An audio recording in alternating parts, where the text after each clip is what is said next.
NSW. What made you lose your innocence? I didn't lose it all in one sitting. It took 7 years, but I can definitely recall when I first knew I'd be raising myself. It was kindergarten and we had been practicing 6 songs that we would sing to our parents. It took us 2 months of singing, but was pretty cool since I still remember almost every song. Anyways, the time came for my dad to come. Mom worked days and dad worked nights so he could be with us when we got home. I had asked him every day for a week if he would be there. He said he would. There was no bigger excitement as a kindergartner to show your parents what you learned in school. I love school. T-2 hours until we would sing for all the parents, and I'm sent to the office to talk to my dad on the phone. Daddy, hey Chris man, I won't be able to make it. I'm going to call your grandma and papa to come. When we began singing and all the parents and grandparents were gathered around for our songs, I looked endlessly for someone I knew. I saw no one.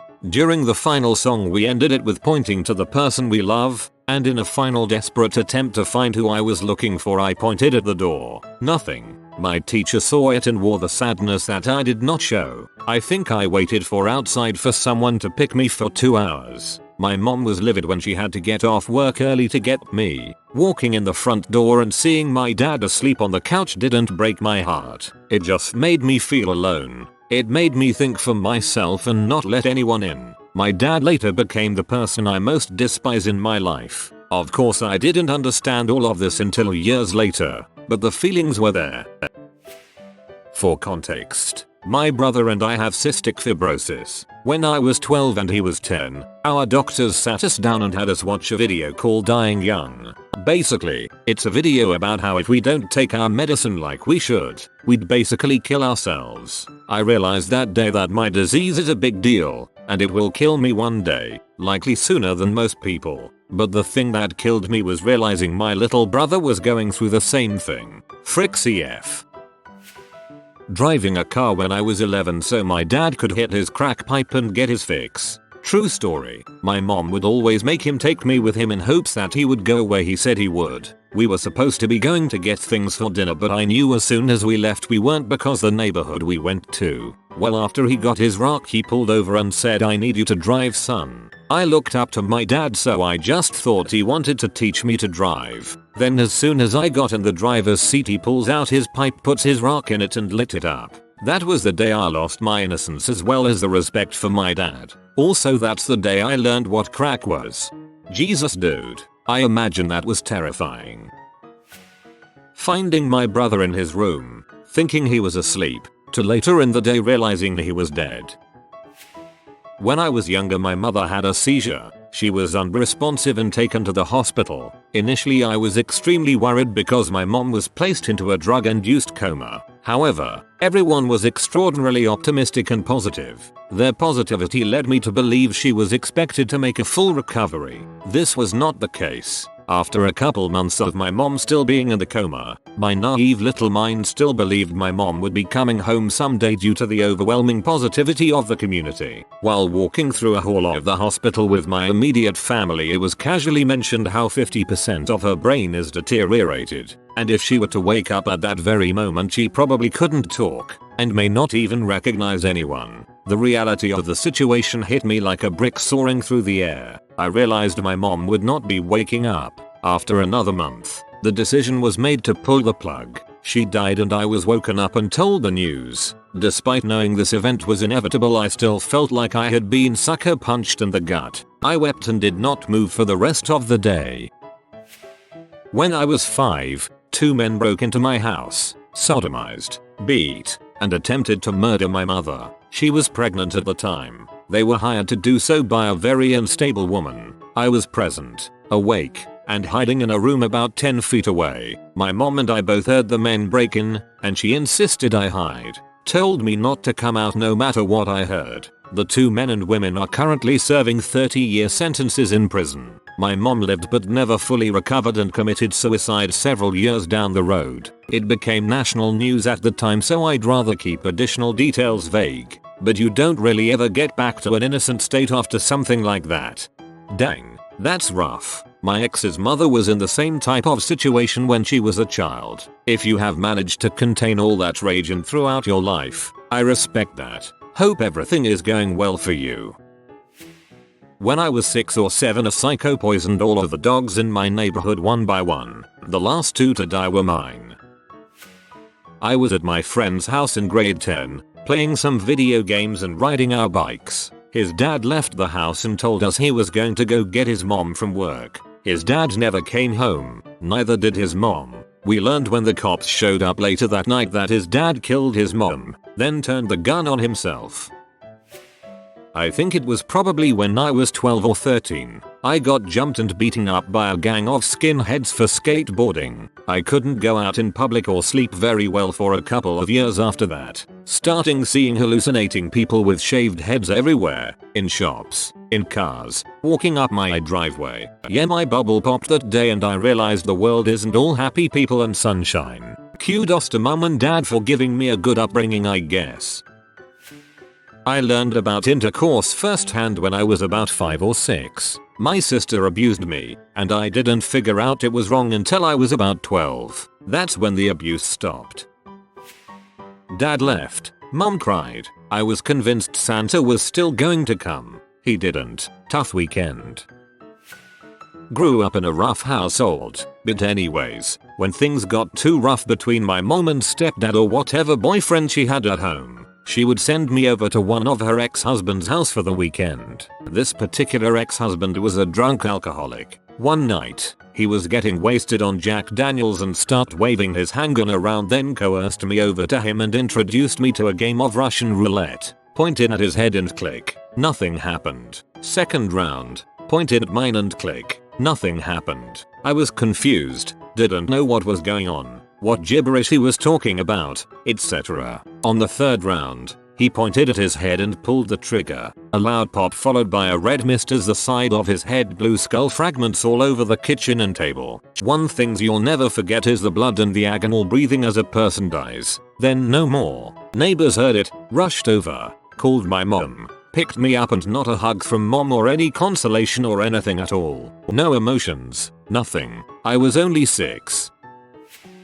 Seeing my father cry. My old man was a Green Beret in Vietnam, voluntarily enlisted, went back for extra tours. He was an underground geologist who became head of operations for a major mining company. I have personally witnessed him brutally beat down 3 men half his age, because they thought the old timer with the funny accent, he's southern, we lived in Canada at the time, was an easy mark. Then, my mom was diagnosed with cancer. First breast, then ovarian, then endometriosis, all terminal. They gave her a very short window of time to live. She got sick, fast, and the treatments kept her hovering around death's door for a long time. There were days she couldn't walk, days she could barely speak. My old man, at the time, was working out of the country, so he'd be gone for 3 weeks, home for 1. I was a kid, but I was pulling his share of the work around the house, just to keep things running in his stead, despite some severe mental and emotional issues of my own that were,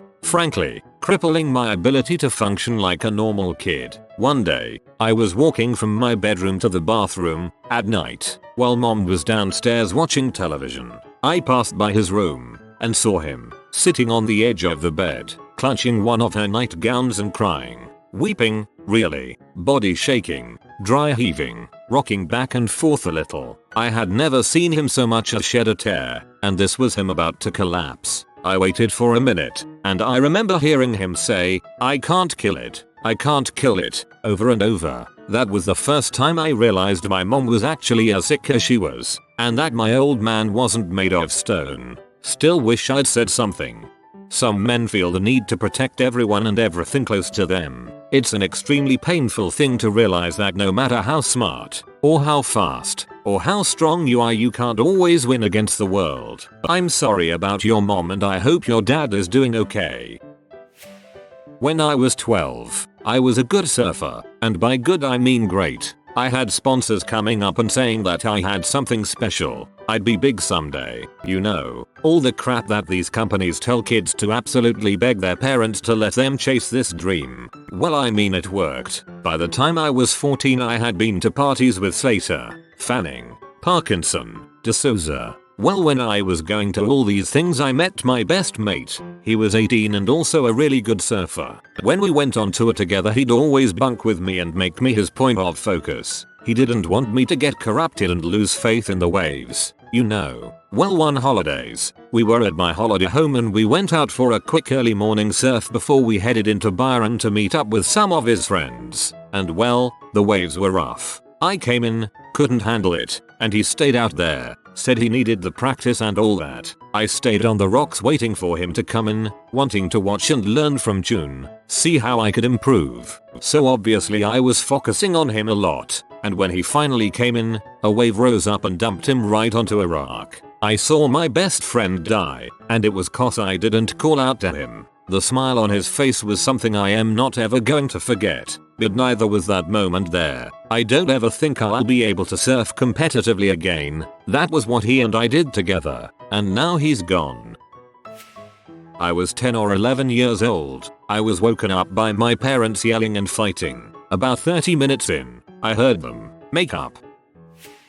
My parents were fairly strict while I was growing up. They would never let me watch movies or TV shows rated for someone above my age and did not let me pick my own music to listen to. I didn't really think anything of it. I just figured all kids had this same kind of thing going on with them. Well, when I was around the age of 9 or 10 I went on a field trip and sat next to a kid who had the new Eminem CD. Well, he showed me the song Kim and I had never heard anything so revolting. I listened to it probably 5 times in a row with this kid. I love to hate this song. It led me to start sneaking Eminem listening sessions and it opened my eyes to the less innocent side of music. It felt similar to a time where I found a crumbled up torn out page from a penthouse in a gutter while walking home from grade school before I knew what a vag looked like. My mom disappeared when I was 7. That night I stayed up waiting for her to come back was probably when it disintegrated. What changed everything for me was the day I landed in Vietnam. When they opened the hatch, the wet muggy heat just filled your lungs. We deplaned on a tower of stairs and when I looked to my right there were coffins on the tarmac for their final flight home. As the saying goes, crap got very real at that point in my life. Child molesting uncle. My mom died when I was 15. She'd been sick for a while, and while my other friends would go vacation in Disney World or something, I was learning how to hook up a cannula to a portable O2 tank so my mom could breathe on the way to the hospital. My dog dying at 12 was my first introduction to death. My mom dying at 15 taught me that anyone could die at any time, so don't take anybody for granted. We had a lot of cats on our farm when I was little. One had kittens and I was really excited. Sometimes my parents would let me keep one in the house. I came home after a crappy day of middle school and saw 2 of the 3 kittens on our steps. They were handmade, so not very sturdy, and had begun coming out of the cement. I was wondering where the third was. Moved the moment, lo and behold, the poor kitten had been crushed by the step and concrete. Thinking it was dead, I picked it up to dispose of the body, but it began meowing in pain. I was 11 years old and realized I had to put it out of his misery. I had to kill a kitten to ease its suffering. When I was 16, the girl I was dating was killed in an accident. She was the first girl. 90% of my firsts happened with her. It has been 16 years. I am married to a different woman, have a daughter of my own, and I still think about her nearly every day. When I was about 6, one of my older brothers was afraid I was going to grow up to be gay, so he took me into his room and showed me his stash of Playboys and made me read them. The articles were actually pretty good. The boobs were neat. Still turned out gay, but it introduced me to the films of Tarantino because of the movie reviews, and I soon discovered dongs when I moved on to looking at Penthouse and other dirtier magazines. Now I'm super gay thanks to my brother introducing me to Playboy articles. My father forgot to hide the Easter eggs. I woke up and found them still in the carton. I hid them all over the house and never told my siblings or my father that I was the one who hid them. I just wanted to see them happy. When we moved across the country, my parents got divorced, remarried, and I got a sister. I was an only child, all in 1 year. It was like my family got new families except me. I was 10 and remember one night laying in bed thinking about it, feeling so alone. Everyone was happy except me and it sucked. I lost my self-esteem and everything I had ever known in a year. I was 14, girl, and had a boy over to play video games. He was 17 and freaking huge, like football player huge. My thoughts are, sweet, I'm making friends and now I can play some 2-player Mario. Well, of course that's not what was on his mind. I was trying to play video games, and he just forced his hand down my pants even though I was trying my best to keep his hand out. He only got as far as like touching my clit. Don't remember what I said to get him, probably that my mom was coming home soon or something. Then 4 years later he tried to RP me. A girl I thought I was in love with told me that she was going to commit suicide because she had been RP'd the year previously. This was when I was in middle school and it devastated me. Being young and naive, I didn't know what to do and stayed on the phone with her for hours. She didn't end up doing it. It didn't work in her words. And later, after I had moved away, I heard from old friends that she would constantly make up stories about a relationship that we never had. That I was visiting her on weekends and that we went to the mall. Things like that. I later found out she was really mentally ill. That sort of opened my eyes towards the strangeness of life and how you never know what the people around you are going through. My first girlfriend when I was 16. She got me into ecstasy, weed, partying, and not to mention the craziest sex I've ever had to this day. Lost my virginity to her. Last I checked, she was in and out of jail. Looks haggard as heck. My second girlfriend was the same, except she's getting her master's and I'm not even halfway done with undergrad. Rotten.com in 5th or 6th grade. The internet is for P. I was 14 and fell in love with an older boy who cut himself and romanticized self-harm. It was the first time I'd ever learned about self-harm, but he told me that hurting yourself was a sign of strength. Most people can't do it, so if you can do it to yourself, that means you're not weak. It really fricked me up for a long time and I still struggle with self-harm because of that attitude he had that stuck with me. The first time I put that needle in my arm, 8 years sober though. I remember my first time. I did everything the following year. Been clean since the 8th of February 2012. Nothing truly bizarre. More of melancholy. My younger brother, father, and I were just done with a wonderful day at the playground. It was one of the last few days of summer before the start of school and we did our best to make sure it was used to the fullest. And as I got back in the car, I had this horrible realization. A sequence of horrible thoughts that started benign and snowballed into horror. Like, I'd like to come back here to this park next summer. I wonder if I can keep coming back here every summer. Well, obviously not every summer. It's not like dad's going to be with us forever. Or mom. Or me. And everyone in the car was wondering why my face was suddenly wet. If you are new to the channel, you can subscribe. I publish new videos every day. Until then, check another video.